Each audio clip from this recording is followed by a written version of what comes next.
Health emergencies can be a great distraction to your company's activities.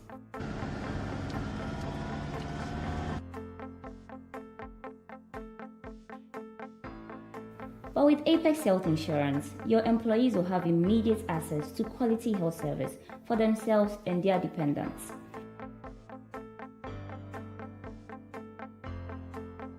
Ensuring your employees and their dependents to get them back to work healthier and stress-free like they never left.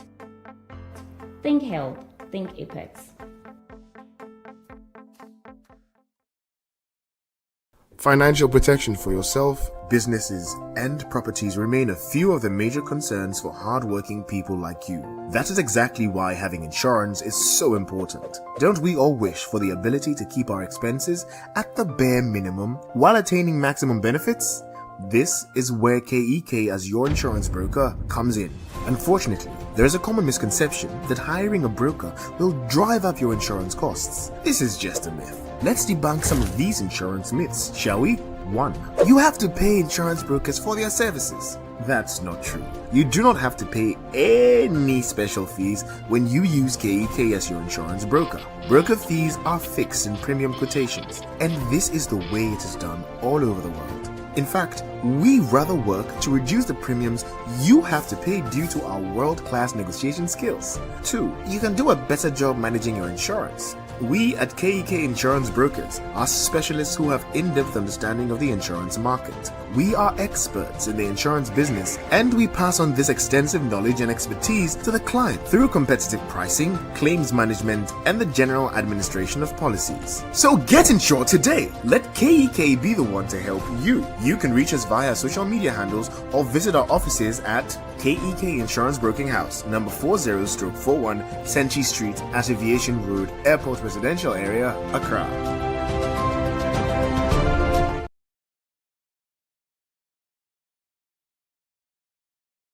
Hello, HR professionals. Are you ready to revolutionize your approach to employee well-being? Join me at the SEDAT HR Conference 2025, happening on March 27th at the luxurious Western Serene Atlantic Hotel in Takoradi. This year's theme is From Policy to Practice, integrating employee well-being in HR management for a motivated and highly productive workforce. It's all about turning great ideas into real actions, and I've got to say, it's an event you won't want to miss. We've lined up some incredible speakers including Joshua Mortoti, CEO of Vortex Resources Limited, and former EVP of Goldfields Limited. Get ready to be inspired by Kwame Afre from Tullow Oil Ghana, Emmeline Date of ICS Africa Limited, Ian B. Kwamina from Families in Action, Hussein Abugri of Marian Mine in Suriname, Felicia Opoku Felici from Taka Ghana, and Tarek Dasuki from AICI. These experts are here to share actionable strategies and cutting-edge insights to help you bridge the gap between policy and practice. You'll walk away with the tools you need to create a motivated and highly productive workforce. And it's not just about learning, it's about networking too. Connect with fellow HR professionals, business leaders, and industry experts. Our sponsors, Apex Health and KEK Insurance Brokers, and partners like the Ghana National Chamber of Commerce and Industry, HR Network Africa, SHRP, GH Extractives, Okante Studios, My Health Cop, and Rivia are all set to make this event unforgettable. So, mark your calendars for March 27th. Come to the SEDAT HR Conference 2025 and take the next step in your HR journey. Let's transform HR management together. See you there. Remember, investing in your people is investing in your organization's future. Don't miss out. Register now. Call 0244629245 or 0591405555. You can also visit www.SEDAT Consult Limited to register. Hello HR professionals, business leaders, and industry change makers. The SEDAT HR conference in Takoradi is just around the corner and you do not want to miss it. This is where the best minds in HR come together to explore cutting-edge trends, innovative strategies, and the future of workplace success. I'm especially excited to invite you to my session, Employee Wellbeing, a 360-degree approach to supporting employees as a whole. We'll go beyond the basics and dive into real practical strategies that you can implement immediately to create a thriving, engaged, and high-performing workforce. Join me in Takoradi, secure your spot today, and let's redefine employee well-being together. See you then. Hi, I would like to invite you to the SEDAT HR conference, which is happening on the 27th of March at the Western Serene Atlantic Hotel in Takoradi. The theme for the conference is From Policy to Practice, Integrating Employee Well-being into HR Management for a highly productive workforce. In today's fast-paced world, employee well-being is no longer a luxury, it's a necessity. The modern workforce requires more than just competitive salaries and benefits. It's about a holistic approach that nurtures the mind, the body, and the spirit. We'll delve into the latest strategies for enhancing well-being, share real-world case studies, and discuss how to implement these practices in ways that benefit both the employer and the employee. So, join us on the 27th of March for a day of learning, networking, and actionable takeaways that you can bring back to your team and to your workplace. This will empower them to achieve new levels of performance and satisfaction. I'll be there, and I hope to see you there too.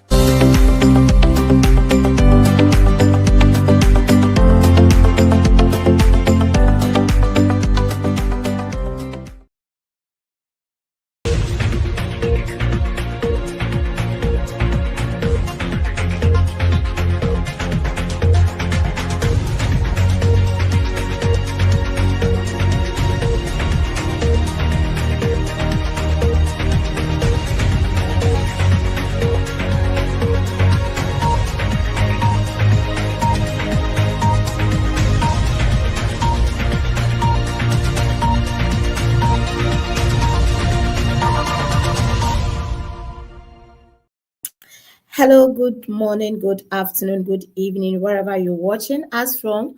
Welcome to today's episode of SEDAT HR Digest. And like I promised you last week, you will not regret being part of this week's episode because we are bringing your way a very special guest.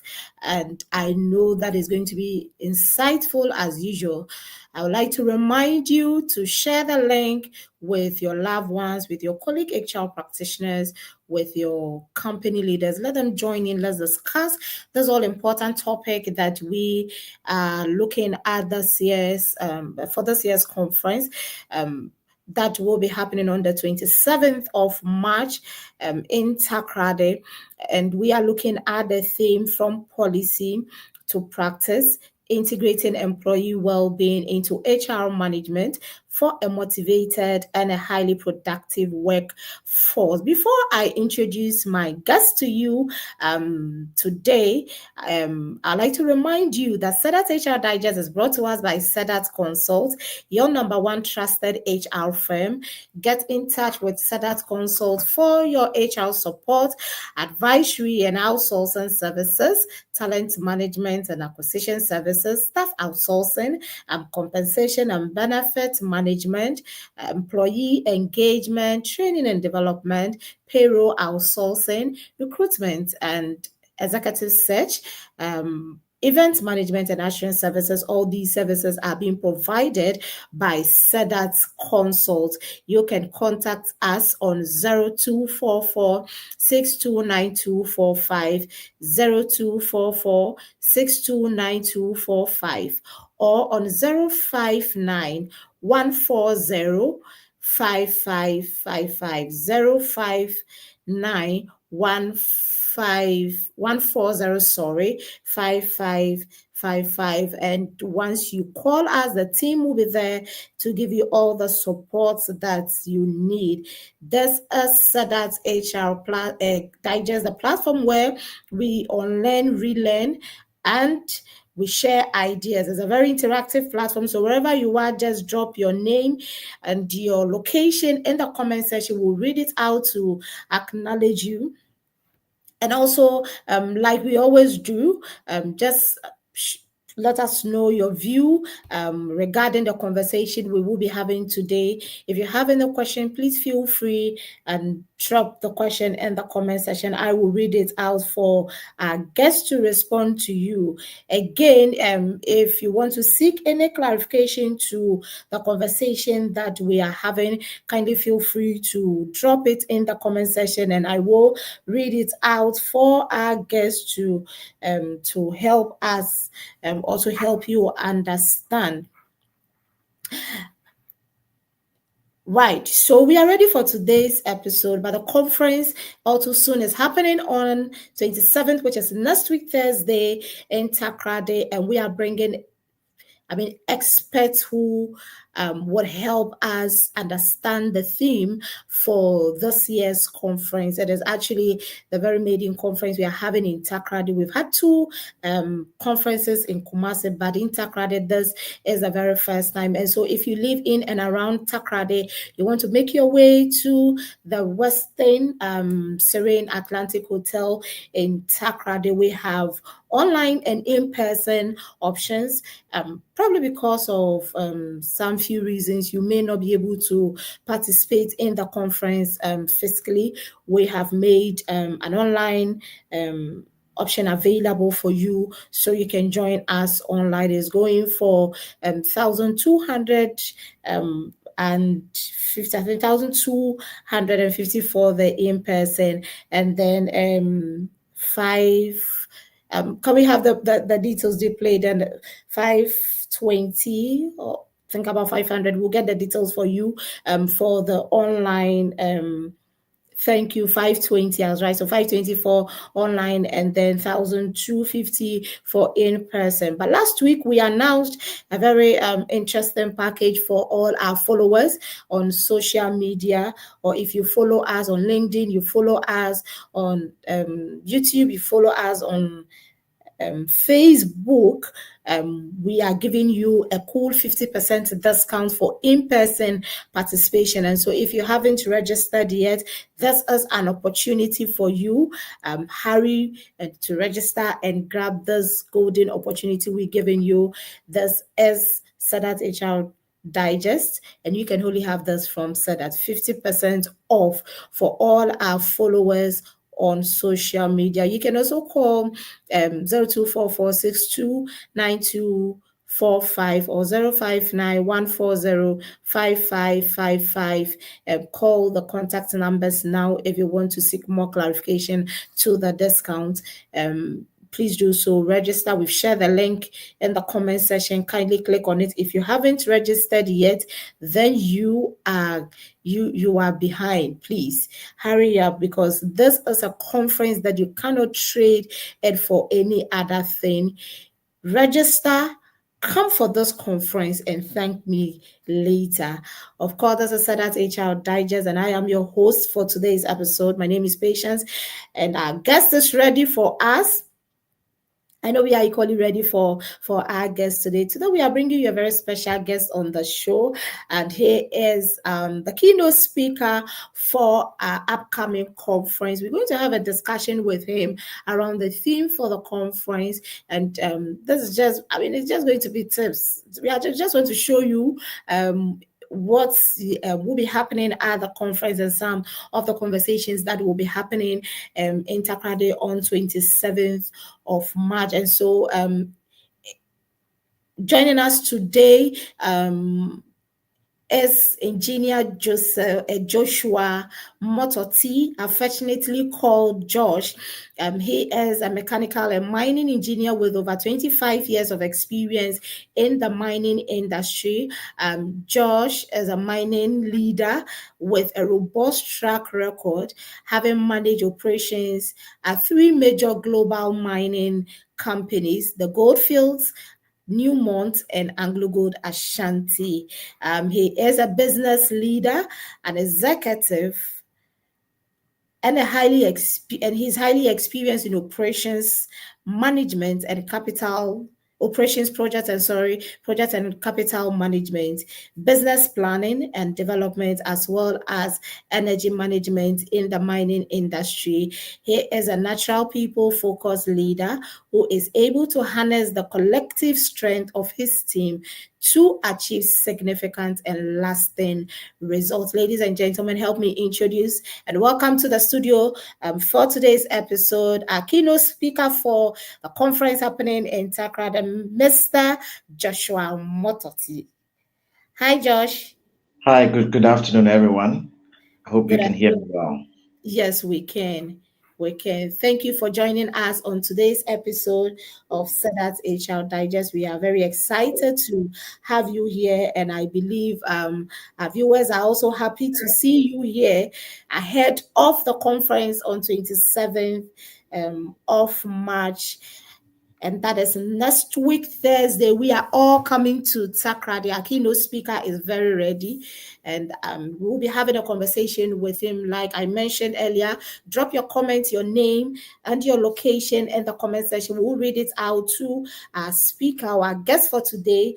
And you know, we always bring you the best. And so today, yes, we have another expert in the house to help us discuss the topic or the theme for the conference. And over the weeks, we've been talking about how crucial and critical employee well-being is to business success. And we have established that it is no more a luxury, but now a necessity. And so today we will be having this discussion, talking more about the theme with our guest speaker. So to kickstart the conversation, Josh, now help us understand what employee well-being is from your perspective, and why is it critical for business success? Yeah, good afternoon, everyone. Before I jump into answering the question, I pretty much want to put a little bit of caveat around all the nice things you said about me in the introduction. I'm not an expert in HR. I'm an engineer. I'm a leader.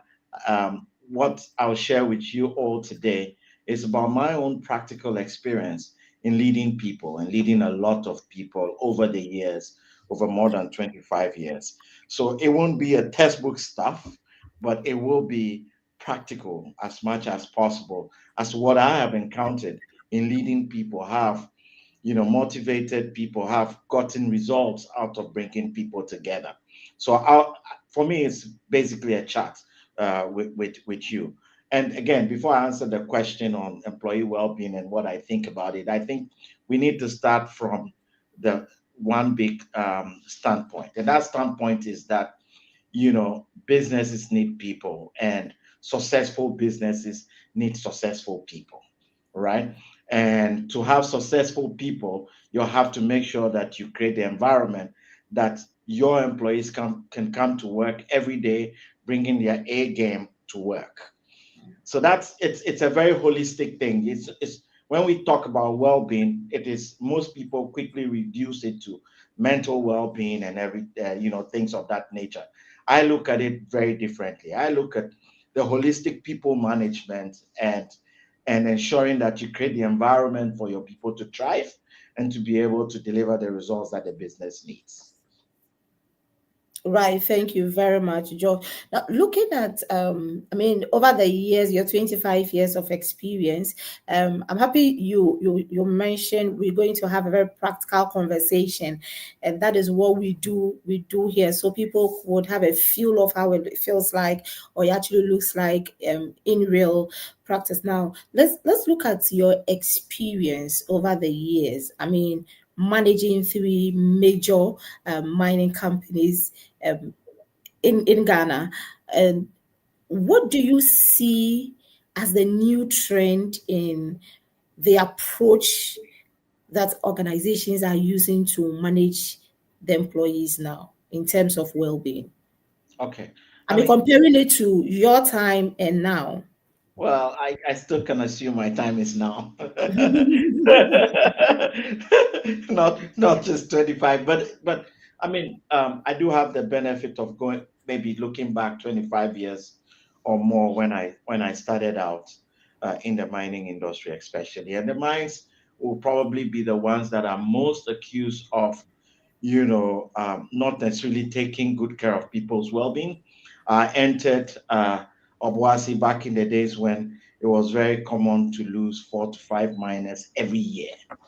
There was nothing like, providing refrigerated air to the people underground and things like that. It was actually quite macho to be able to go and say, I work in underground and I'm an underground miner and I take all the risk associated with it. So that's the era from which I started to, I would say, the era that we're in now, post-COVID, because I think COVID basically taught us a lot of things that was very different from what we were practicing before. And I think after COVID, I would say a new era has actually dawned on us. And we have also, welcoming the people you will call the Gen Zs, right?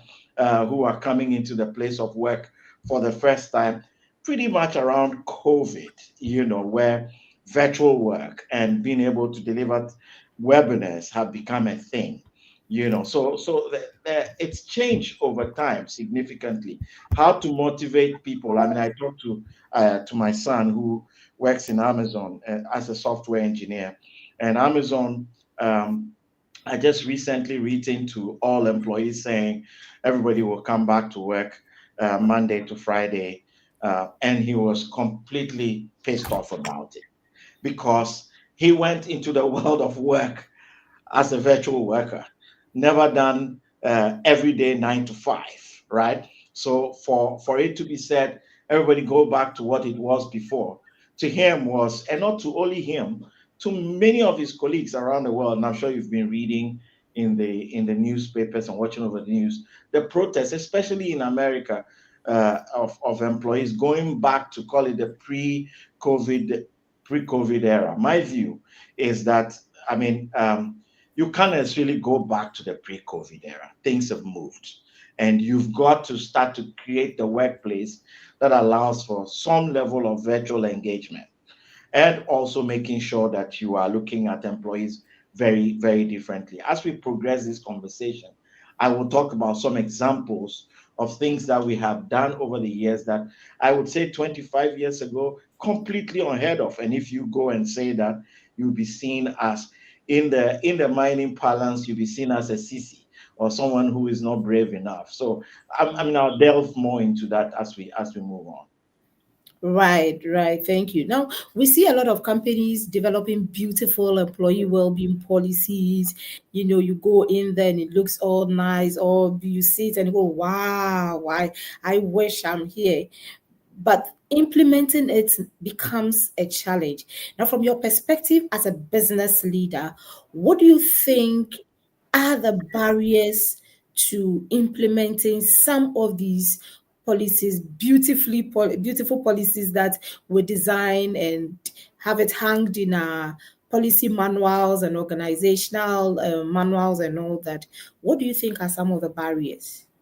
I think the chief barrier is culture.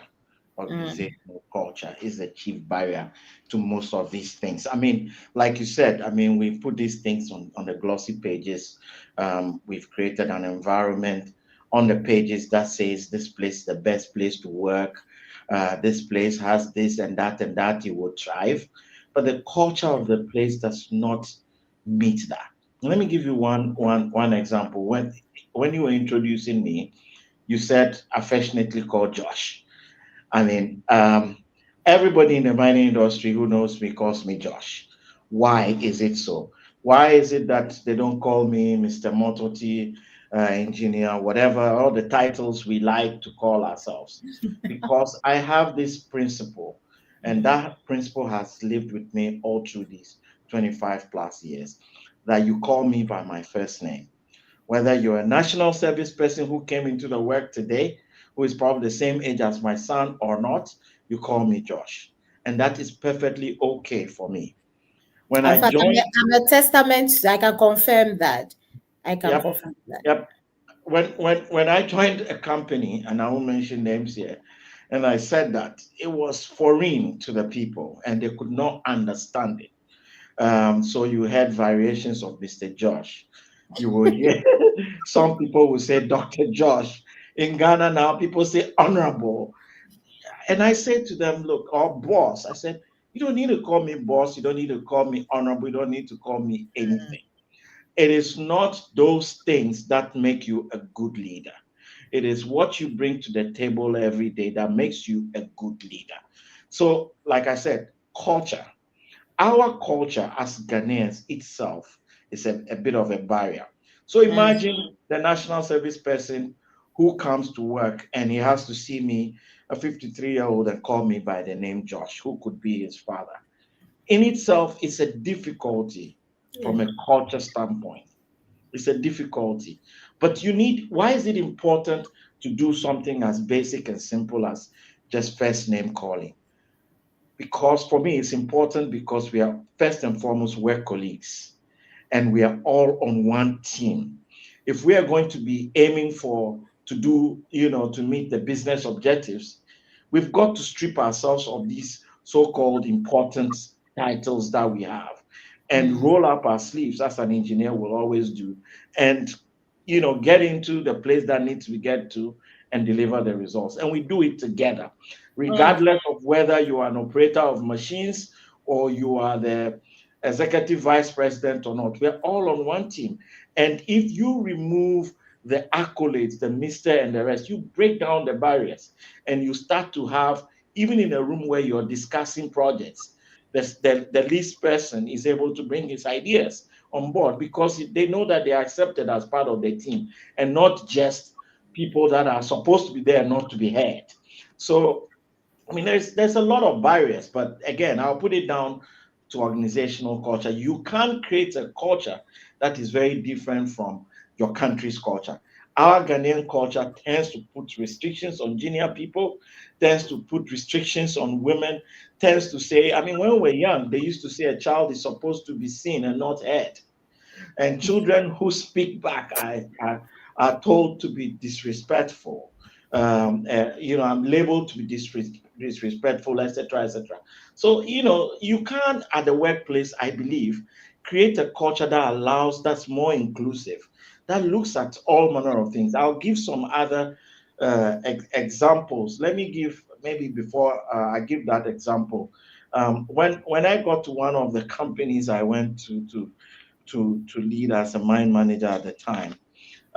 It was the first time we're trying to bring women in as truck operators. I had uh, what we call general foremen who are men, and supervisors come into my office and complaining about the women. Oh, why are we bringing the women? They are this, they are that, they are this, they are that. They made all the reasons why you should not have women operators. I said to them, guys, you know what? More than 50% of our Ghanaian population are women. And then I said, if it will be of note to you, I've got 4 children, of which 3 are women. Women are here to stay. They are going to be part of the workforce. You better get used to the idea that you're going to have female operators and you're going to make sure we provide for them. For example, back in those days, they, I used to hear on the radio, I used to hear on the radio, an operator would say, I want to go to the bush, including the females. And I didn't understand what they meant. Oh, they'll call the dispatch office and say, I want to go to bush. I want to go to bush. And one day I asked one of the operators, why do you guys say I want to go to bush? And guess what it was? I want to go to bush basically is they're telling dispatch they want to stop and go and respond to nature's call. And where do they respond to nature's call at? Usually in the bush, literally. I said, why? Why, in this day and age, should our operators stop their equipment and use the bush literally? We are going to provide for them in the chop houses, a chop house that is really well built, that has toilets for men and that has toilets for women, that people with dignity can go and park their trucks and go in and do what nature wants them to do. Those are the things I believe you need to do practically to create a welcoming space for people and not the glossy necessarily the glossy stuff. I am not really beholden to the glossy papers and all the things we say. Actually, the pudding is on the ground, and when what you see people do to workers, what you see people do to employees to me, count more than what they write in those prospectus. Right. Thank you. Thank you so much. The pudding is on the ground, and it is what is happening on the ground that is very important. And so, if you are out there and you want to put together a very effective employee well-being policy, you have to take into consideration your environment, what is happening, and how you can help them. You can help to resolve some of these. That it's not all about what you put in the policy, but what you actually do with the policy. In fact, you don't have to miss the conference, because we are going to have more of such conversations at the conference. Now, let me come back to Josh. I know I want to believe that you have sat at the table with a lot of HR executives, and I believe most of them would have come there advocating for employee well-being and all that. Can you help or share some nuggets with HR leaders who are on the call today on how to effectively advocate for employee well-being at the executive level? Interesting. Not sure I want to particularly tell them what to do, how to do their work. I'm sure they're best at it than I am. But as a leader, and I've always had my HR pretty much next to me all the time, and we talk about these things. I think the most effective way for an HR practitioner to bring some of these things to their leaders is actually to talk about it. So, for example, there is an issue. We After women go on maternity and they return to work, um, the way we sort of bring them back into that work environment. I mean, there was a conversation we had with the HR at the time. What was happening is they come to work, they come to work a little late. We allow them to do that, and they leave early. But most of them, they leave their babies behind, and it does. I mean, imagine a newborn mother leaving their baby behind, even if it is for 2 hours, 3 hours. Even with the support systems we have in Ghana, it still is a concern. So we did talk about it with our the HR person at the time, and we discussed and said, what can we do to make the life of the returning mother better? And out of it came the lactating room, what we call the lactating room. We implemented that in one of the companies very successfully, where we created just a room on the camp where we put a fridge there, we put some couches there, air conditioned, neat and nice. And what mothers can do, if you want to bring your nanny to work, you can bring your nanny to work. If you don't want to bring your nanny to work, that's fine. But we do provide prams and things there as well, where if you come with your nanny, for example, your nanny can be tending to the baby. You can go to work. You can actually express your breast milk, keep it in the fridge. They feed the baby whilst you're away. The baby is only literally a few minutes away from you, right at the workplace. Mothers love that. And when I went to my last employment, I said to them, guys, I think this is a brilliant idea. Let's do it. So, I mean, it's a simple idea that is effective, that tackles the issue of employee well-being, targeting, the returning mothers to work and how to make their lives a lot easier. But it came out of a conversation. It's a conversation between an HR person and me, and we talk about, this is the problem. What do we think? And we brainstorm about it.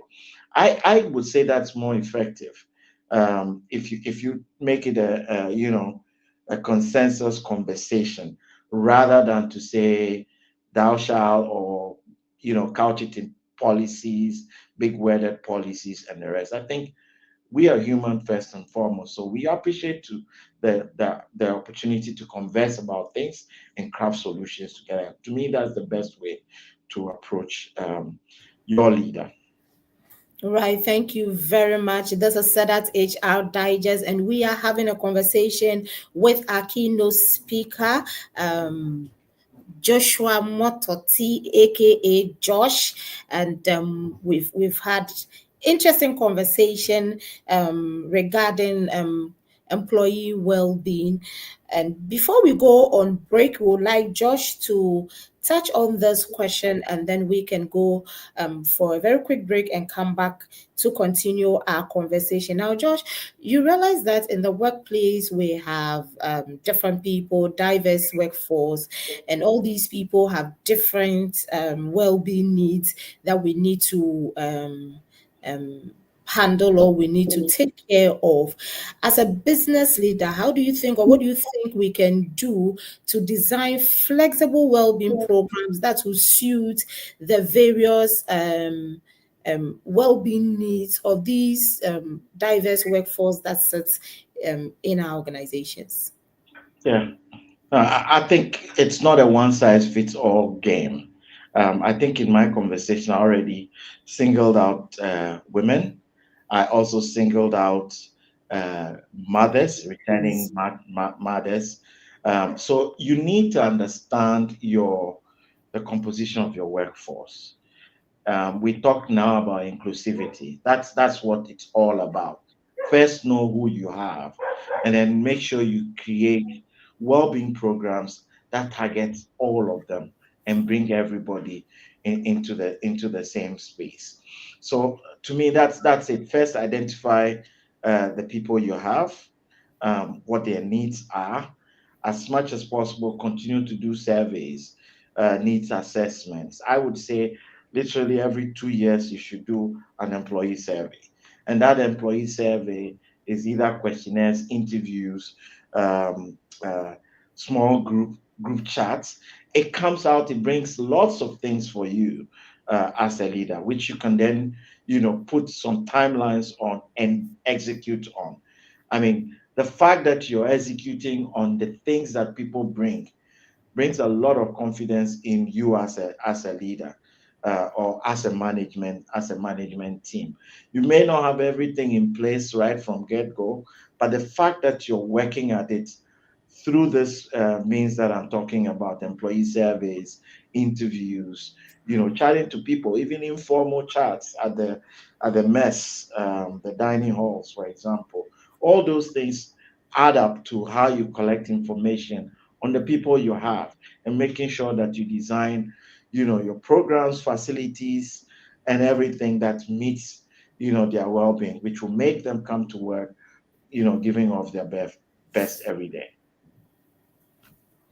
Right, thank you very much, Josh. It is very important for us to know the people that we work with, know their needs, and conduct surveys to periodically give us an idea of what we need to work on. And once you get the feedback from these surveys that you conduct, make sure that you implement, make sure that you have action plans that would resolve or meet them at the point of their need. We'll go for a quick break. When we come back, we will continue the conversation with our keynote speaker for the conference that is happening, or that would be happening on the 27th of March.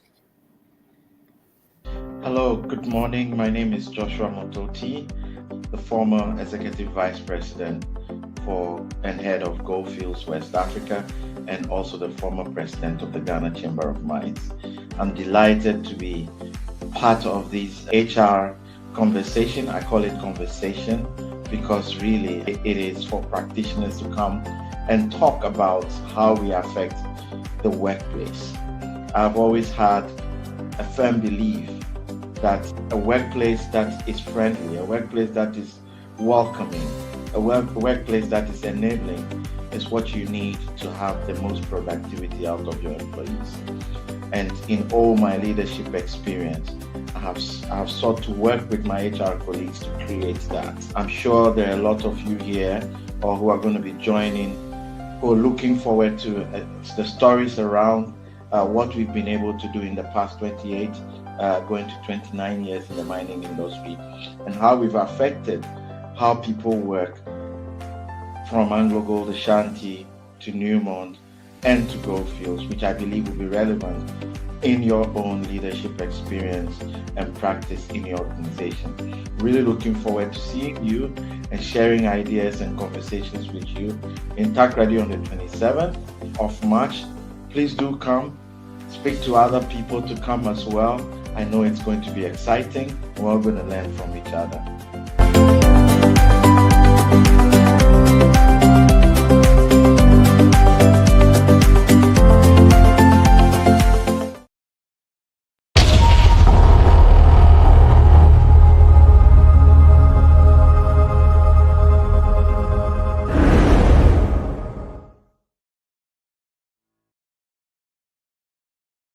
Financial protection for yourself, businesses, and properties remain a few of the major concerns for hardworking people like you. That is exactly why having insurance is so important. Don't we all wish for the ability to keep our expenses at the bare minimum while attaining maximum benefits?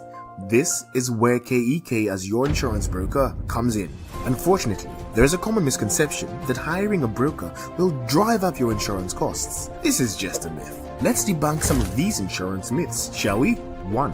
You have to pay insurance brokers for their services. That's not true. You do not have to pay any special fees when you use KEK as your insurance broker. Broker fees are fixed in premium quotations, and this is the way it is done all over the world. In fact, we rather work to reduce the premiums you have to pay due to our world-class negotiation skills. 2. You can do a better job managing your insurance. We at KEK Insurance Brokers are specialists who have in-depth understanding of the insurance market. We are experts in the insurance business, and we pass on this extensive knowledge and expertise to the client through competitive pricing, claims management, and the general administration of policies. So get insured today. Let KEK be the one to help you. You can reach us via social media handles or visit our offices at KEK Insurance Broking House, number 40/41 Senchi Street at Aviation Road, Airport Residential Area, Accra.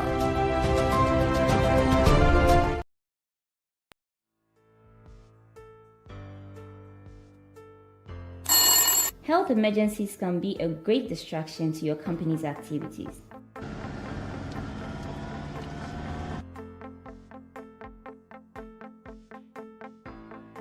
But with Apex Health Insurance, your employees will have immediate access to quality health service for themselves and their dependents.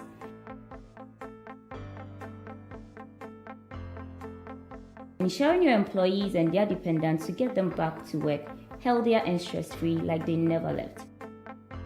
Think health, think Apex. Thank you for staying by your sets.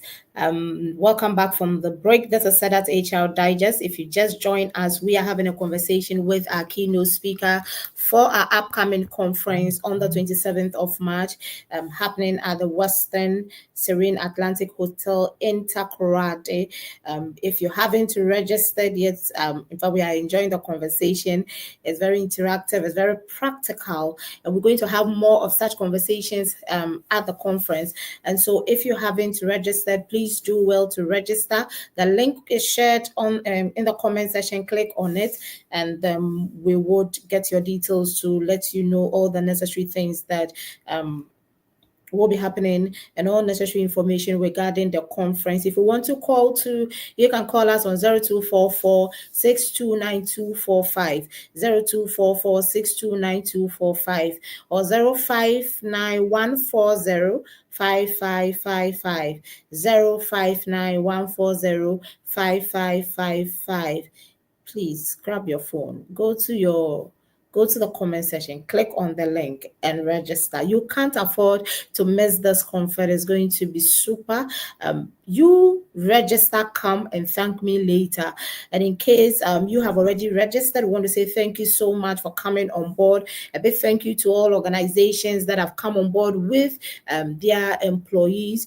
We look forward to welcoming and receiving you at the conference. And this year's conference, we are bringing your way some expert who will help us to talk about the topic or the theme for the conference. We have Emmanuel Date coming on board. We have Felicia coming on board. We have Dr. Kwame Ian coming on board. We have Kwame Afra coming on board. We also have Hussein coming on board and Tarek coming on board. And of course, our keynote speaker, Mr. Joshua Mototi, would also be coming on board. It is in person, 1,250 and 520 Ghana City for virtual participation. But we have a good news for you. We are giving a 50% off for in-person participation to all our followers. And so if you follow us on LinkedIn, you follow us on Facebook, YouTube, please call us and we would make sure that you get access to this package, 50% off to all followers of SEDAT HR Digest as well as SEDAT Consult. Please call the contact number. It's been displayed in the comment section. Call us and we would grant you the discount that we have we have decided to give you. And so we are going back into the studios, but before we do that, I have Princess here. Princess says that okay, so here says James, that's no junior assistant registrar. Thank you so much, James, for joining us on the call. I know a lot of you are out there, and we want to really acknowledge you. So just like James has done, please drop your name and your location in the comment section. We'll read it out to give you a special welcome to today's episode. So permit me to go back into the studio to continue the conversation with our keynote speaker for the conference, Josh. Right. So before we went on break, we were talking about the fact that employees have different needs. We work with diverse workforce, and so it is very important for organizations or company leaders to understand or know the needs of the people that work with them, and also know the people that are not just the needs, so that they'll be able to put together a very effective program or initiative for them, as well as their as far as their well-being is concerned. I want to come back to you. What made your employee well-being programs or initiatives effective? Because they're practical. Because they are practical, because they meet the needs of people. So for me, that's it. I mean, if it's not practical, if it doesn't meet the needs of people, it will not be successful. All these things that I've mentioned, just few, have been successful because it was need driven. Okay. So well-being programs should be need driven. It has to be addressing some need. If it's not addressing a need, it quickly becomes an ivory tower kind of program where somebody sits in a nice ivory tower, does all the nice research, says this is what you should do. It is theoretically nice on paper, practically meaningless on the ground. That is a surefire to failure if you approach it from that way. So for me, I mean, it has to be meeting a need and it has to be practical for it to be successful. And then also it has to match the culture of the organization that you're trying to create. For example, I mean, that's extremely important that it matches the culture of the organization you want to create. Right. Thank you very much, Josh. And so if you want to make your employee well-being effective, you want to take a clue from this, make sure that it is need-driven and it's also aligned to the culture of the organization. And so Please don't do it outside what is needed. If not, you will not be successful. You will not have it going too well for you. Now, my last question to Josh, and then we will let him give us his message for the upcoming conference. What do you think, or what role do you think technology is playing in today's well-being programs and initiatives in organizations? Technology is playing a huge part. In my intro, I talked about post-COVID and pre-COVID. I think something happened 4 years ago. It wasn't just a pandemic we were all trying to deal with, but it also changed how we work with each other. you know so technology does play a huge part, and instead of resisting technology, for me, I think you need to use it and enhance it for yourselves. So for example, the I just give one example, where we're trying to deal with fatigue at the workplace. Most of the mining employees work 12 hours, so they start at 6 a.m., close at 6 p.m.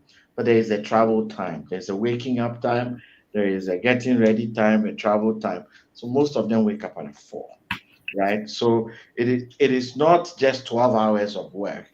There's a 2 hour wake and preparation transportation time, and also there's a 2 hour going home transportation time, right? So in terms of the time that a mine worker gets to truly rest, it's quite small. So we did a number of things in order to manage fatigue, because the fatigue worker is one that is accident prone, right? So we said, let's do something. We use technology. So, for example, simple as wearing this electronic bands, that says that is able to check your sleep time and how deep your sleep is. For example, we did that to be able to help us see our workers what time they were sleeping. And one of the things that came out when we implemented this is getting close to 10 years now since we implemented that. That was the time when, for you Ghanaians on this webinar, we remember Kumkumbaja, and those things were very popular, if you recall that, right? And those days, employees leave work and they go and watch Kumkumbaja. And by the time they're eating and sleeping, they're only sleeping literally 2 3 hours. And you come back to work, you will be very fatigued. So we use those electronic bands to be able to tell us what was happening in terms of the sleep quality that our employees were having. And we then use that to on our education of them, saying, look, you've got to keep your room quiet, forgo the kukumbaja, and the noise around the place. You need to have a dark, cool place when you get home. This is what you should do. Your diet, this is what your diet is supposed to be, etc., etc. Then, even at the workplace, even after doing all of this, people still come to work, and during the course of work, could get fatigued. Culturally, it was difficult for operators to go on the radio and tell dispatch, I am feeling fatigued. So please, I would like to take a rest or swap me for somebody else. They will carry on. So how do we deal with that with technology? We installed a simple call button. It's a discrete call button in the trucks, for example, where an operator would just press it. And when he presses, it goes straight to the dispatch, and dispatch talks to that operator privately. The other people on the radio won't hear. And the person will then say, I'm feeling fatigued. I would like to take a rest. And all the people will hear will be truck 15, go to the chop house, and he will go to the chop house. Why he's going to the chop house, nobody knows. As far as they're concerned, it's just an assignment to the chop house. I mean, that's just two simple examples of how we've used technology in dealing with well-being of employees. There's many other tools that we've used over the years to help us manage our employee well-being in the area of fatigue, in the area of sleep, in the area of mental alertness, etc., etc. So there's huge technology out there. It doesn't have to be sophisticated. They're quite simple and they are available. Just use them. Right. So indeed, technology plays a huge role when it comes to employee well-being. And we'll be talking more about some of the tools that you can use. Some technological tools that you can use to help you manage your employee well-being or implement your employee well-being programs and initiatives at the conference. And so if you haven't registered yet or you want to know more about practical technological tools to use to manage your well-being programs and initiatives, please click on the link and register. We have a lot of people who have already registered, and we look forward to receiving your registration as well. Now, Josh, what's your message for those who are contemplating? Should I come? Should I not come? Or should I do online? Should I come in person? What message do you have for all these groups? So I've given you three categories of people: those who don't want to come, those who are contemplating whether to come or not, and those who are confused as to whether they should come in person or online. Please help them make their decision. So of the three groups, I would say you should have only two. You should come. You should basically join the CAM group. Either you come in person or you come virtually. I think there's a lot of learning we all will be able to share with one another. There's a lot of value in sitting in this type of conference and actually having practical conversations, as you've had over the 1 hour that I've been on the webinar with you. For me, it's all about practical experience, and I'm going to be sharing that on the 27th. A lot more than what I've been able to share over here. It'll be a lot more interactive as well, where you can bring out all your issues that you have, and we can all try to think about it and brainstorm and see what we can do about it. You can then leave that conference with some practical nuggets that you can implement at your various workplaces. I encourage you not to be in the third group, but be in the CAM group. Either you come physically, I say physical interaction is great, but if you're Gen Z and want to stay virtual, that is also great as well. But you have to come. Thank you very much, Josh. You heard Josh. Please join the CAM group, whether in person or virtual. You are part of the CAM group. You have come, so please join the CAM group, and let's have a very great time at the conference. There will also be we'll also be giving out certificates at the conference. After the conference, we'll issue you with a certificate. You also have we have some health practitioners who will be there to do some health screenings for us for free. It's part of the package. And so once you sign on, you pay, you enjoy all these things, you get a certificate, and you go through some health screenings. Once a very big thank you to our sponsors. Thank you to all those that have registered. Thank you, Josh, for joining us on today's episode of SEDAT HR Digest. We look forward to hosting you again, not on conference theme, but probably on more business related themes that would help business leaders out there. Give some guidance to them in their practice as leaders in today's century. And so we are very grateful for your time, sir. On behalf of the team, we say thank you so much for coming. And to you out there, I want to say a very big thank you to you for joining today's episode. And I believe you had a very great time with our keynote speaker. I really enjoyed every bit of our discussion, and I'm looking forward to receiving more and having more of such at the conference. And so join us on the 27th of March at the Western Serene Atlantic Hotel in Takoradi. We'll be having Emmalyn Date coming to share some practical example and experiences with us. Dr. Kwamina Ian will also be there sharing practical and experiences with us. We'll have Kwame Afra coming in with practical experiences and examples. Felicia would also be there to share practical examples and experiences with us. Tarek will be joining us to also give us a global perspective of how it is being managed over there. So everything will be practical. And of course, Hussein would also be there, and our own Josh would be there as well, bringing in all these great people to share their expertise, to share nuggets with us. As something you don't want to miss. And so click on the link, register, and let's meet on the 27th of March and Takoradi. I look forward to receiving you, and I hope that you also be glad you came. Until then, we will meet you next week, and then next week we are bringing your way post-conference conversation, and so you would want to note that down and join us for our post-conference conversation next week, Sunday. Remember, this is today's Sunday. Tomorrow starts a new week. Do not start your week without having a proper plan, without putting in place action plans, without having any focus for the week. It is a no. Make sure you have something you are going to work on, have a plan, have a target, have a focus for the week. And when we meet next week, we'll discuss how your week went. Thank you so much. And my name is Patient. I have been your host for today's episode, and we were blessed to have our keynote speaker Josh with us today. Thank you, and we will meet you at the conference. Have a blessed evening.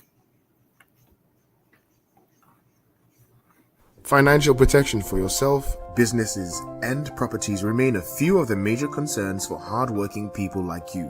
That is exactly why having insurance is so important. Don't we all wish for the ability to keep our expenses at the bare minimum while attaining maximum benefits? This is where KEK as your insurance broker comes in. Unfortunately, there is a common misconception that hiring a broker will drive up your insurance costs. This is just a myth. Let's debunk some of these insurance myths, shall we? 1. You have to pay insurance brokers for their services. That's not true. You do not have to pay any special fees when you use KEK as your insurance broker. Broker fees are fixed in premium quotations, and this is the way it is done all over the world. In fact, we rather work to reduce the premiums you have to pay due to our world-class negotiation skills. 2. You can do a better job managing your insurance. We at KEK Insurance Brokers are specialists who have in-depth understanding of the insurance market. We are experts in the insurance business, and we pass on this extensive knowledge and expertise to the client through competitive pricing, claims management, and the general administration of policies. So get insured today. Let KEK be the one to help you. You can reach us via social media handles or visit our offices at KEK Insurance Broking House, number 40/41 Senchi Street at Aviation Road, Airport Residential Area, Accra.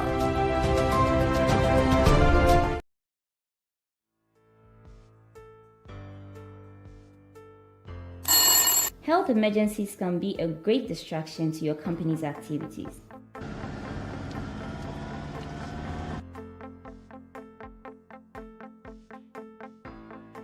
But with Apex Health Insurance, your employees will have immediate access to quality health service for themselves and their dependents.